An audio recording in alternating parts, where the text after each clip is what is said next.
दोस्तों, सुकेश चंद्रशेखर जो इस समय अपने काले कारनामों के कारण तिहाड़ जेल में बंद है, तुम्हें नहीं पता होगा, लेकिन यह वही सुकेश है जिसने अपने पैसे के दम पर कई बॉलीवुड अभिनेत्रियों के साथ मस्ती की। दोस्तों, सुकेश चंद्रशेखर तमिलनाडु के मदुरई में एक मध्यम वर्गीय परिवार का बेटा था, जिसके पिता का रबड़ का बिजनेस था। उसके पिता ने खून पसीने से भरी मेहनत की। वह बिजनेस के साथ पार्ट टाइम जॉब भी किया करते थे ताकि उनके बेटे को अच्छे स्कूल में एडमिशन मिल सके, और सुकेश को एक अच्छे बड़े स्कूल एडमिशन मिल गया। सुकेश के स्कूल के बाकी बच्चे बहुत महंगी कारों से आते थे, जबकि सुकेश अपने पिता के साथ अपने पुराने स्कूटर पर आता था। इसीलिए सुकेश ने फैसला किया कि वह अमीर बनेगा। यहाँ वह कुछ अच्छा करके बड़ा आदमी बन सकता था, लेकिन उसने ठगी का रास्ता चुन लिया, और ये सब उसने अपनी स्कूल के दिनों से ही शुरू कर दिया था। जब वह अपने स्कूल में था तब उसने इलाके के पुलिस कमिश्नर के नाम पर एक लेटर बनवाया, जिसमें लिखा था कि वह कर्नाटक के किसी भी जगह जा सकते हैं। उस समय सुकेश 18 साल का भी नहीं हुआ था, पर फिर भी वो कार में बड़ी आराम से घूमता फिरता था और कोई उसे रोकता नहीं था। लेकिन जैसा कि कहा जाता है, 4 दिन की चांदनी फिर अंधेरी रात। यहाँ भी कुछ ऐसा ही हुआ। एक दिन सुकेश ने अपनी कार से कहीं जाने की कोशिश की और पुलिस अधिकारी ने रोक दिया। सुकेश ने कमिश्नर का पत्र दिखाया, लेकिन उसे नहीं पता था कि वह अधिकारी वही कमिश्नर है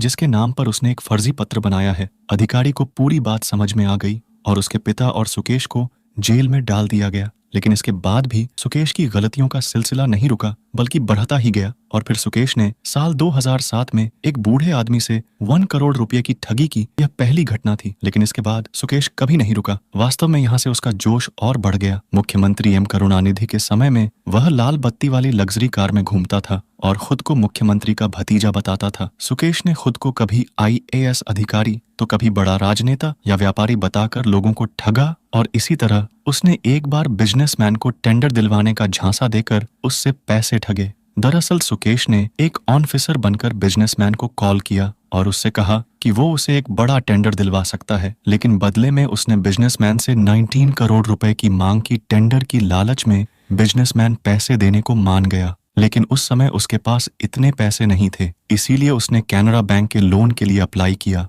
हालांकि लोन भी आसानी से पास नहीं हो रहा था। इसीलिए सुकेश ने फिर अपना दिमाग लगाया और बैंक वालों को भी लालच देकर खरीद लिया और लोन पास करवा लिया। इस तरह बैंक को करोड़ों का चूना लगा, और जब तक वो बिजनेसमैन और बैंक वाले ये समझ पाते सुकेश अपना काम करके फरार हो चुका था, लेकिन कोई फायदा नहीं हुआ। आगे चलकर उसने साउथ इंडियन फिल्म की अभिनेत्री लीना मारिया पॉल से भी कांटेक्ट बनाए। लीना वही अभिनेत्री हैं जिन्होंने हिंदी फिल्म मद्रास कैफे में काम किया। सुकेश ने लीना को फिल्म का ऑफर दिलवाने का लालच देकर मिलने बुलाया। जब वो लीना से मिला तब उसने लीना को अपनी लग्जरी लाइफ दिखाई है। लाल बत्ती सैल्यूट मारते पुलिस कर्मचारियों को देखते ही लीना सुकेश से इम्प्रेस हो गई। बाद में तो दोनों के बीच नजदीकियां बढ़ी और बात शारीरिक संबंधों तक जा पहुंची, लेकिन उसी वक्त सुकेश को जेल हो गई। लीना को लगा कि अब सुकेश और उनका रिश्ता खत्म हो गया है, और इसीलिए उन्होंने अपना अबॉर्शन करवा लिया। हालांकि सुकेश जब बाहर आया तब दोनों की कॉन्टेक्ट्स फिर से बढ़े, और लीना ने भी अपना फिल्मी करियर छोड़ सुकेश का ठगी का धंधा ज्वाइन कर लिया। लीना अकेली अभिनेत्री ही नहीं है जिसके साथ सुकेश के शारीरिक संबंध रहे हैं, तथा पैसा लूटने के बाद सुकेश के शौक और भी अजीबोगरीब हो गए।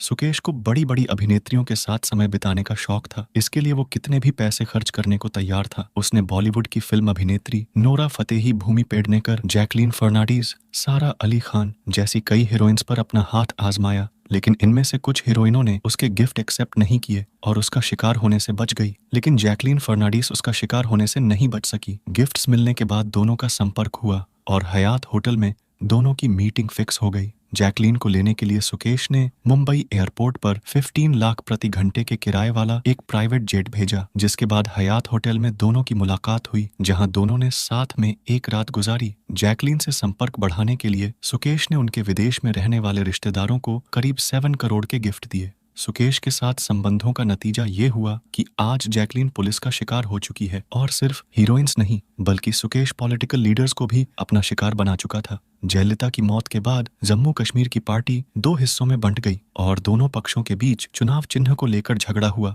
तो सुकेश ने इस मौके का फायदा उठाया। सुकेश ने शशिकला के भतीजे दिनाकरण को कॉल किया और खुद को इलेक्शन कमीशन में एक अफसर का करीबी बताया, और उसने दावा किया कि वो उन्हें पार्टी का चिन्ह दिलवा सकता है, लेकिन बदले में उन्हें 50 करोड़ देने होंगे। सौदा तय हो गया और दिल्ली के होटल में सुकेश की मुलाकात दिनाकरण से हुई है। लेकिन बाद में पता चला कि असल में ये सब सुकेश को अरेस्ट करने के लिए एक नाटक रचा गया। एक था, इसके बाद सुकेश चंद्रशेखर को अरेस्ट कर लिया जाता है। हद तो तब हो गई जब जेल में रहते हुए भी उसने 200 करोड़ की ठगी को अंजाम दिया। सुकेश तिहाड़ जेल के बैरक नंबर 204 के बोर्ड 3 में था। थोड़े टाइम में ही उसने पुलिस कर्मचारियों से सेटिंग कर ली, इसीलिए 8 लोगों के लिए बने कमरे में वो अकेले रहने लगा और वहीं से अपने कारनामों को अंजाम दिया करता था। यहाँ तक कि जेल में उसने आईफोन 12 तक चेंज कर लिया था। उसके कमरे के सभी सीसीटीवी कैमरा उसने ढकवा दिए। और फिर शिवेंद्र मोहन सिंह, एक बिजनेसमैन जिसने बड़ा घोटाला किया था और जेल में बंद था, सुकेश ने उसकी पत्नी को अपना शिकार बनाया। सुकेश बहुत चालाक था, वो अपने आसपास रह रहे को ऑब्जर्व किया करता था। इसी दौरान उसने देखा शिवेंद्र जेल से निकलने के लिए बहुत बेचैन था। उसने शिवेंद्र से अपनी नजदीकी बढ़ाई और उसके करीबियों की जानकारी ली। धीरे धीरे करके उसने शिवेंद्र की पत्नी अदिति का नंबर ले लिया और फिर बड़े ही चालाकी से अदिति को कॉल करके उसने कहा कि मैं मिनिस्ट्री ऑन ऑफ लॉ का एक अफसर हूँ और सरकार शिवेंद्र को जेल से बाहर निकालने का प्लान कर रही है, क्योंकि मेडिकल क्षेत्र में उसका काफी योगदान है और कोरोना टाइम में शिवेंद्र जैसे लोगों की देश को काफी जरूरत है। सुकेश ने फोन पर ऐसी सेटिंग कर रखी थी कि सामने वाले को वही नाम दिखता था जो वो दिखाना चाहता था और इसीलिए अदिति को भी लगा कि वो मिनिस्ट्री ऑन ऑफ लॉ से आया है।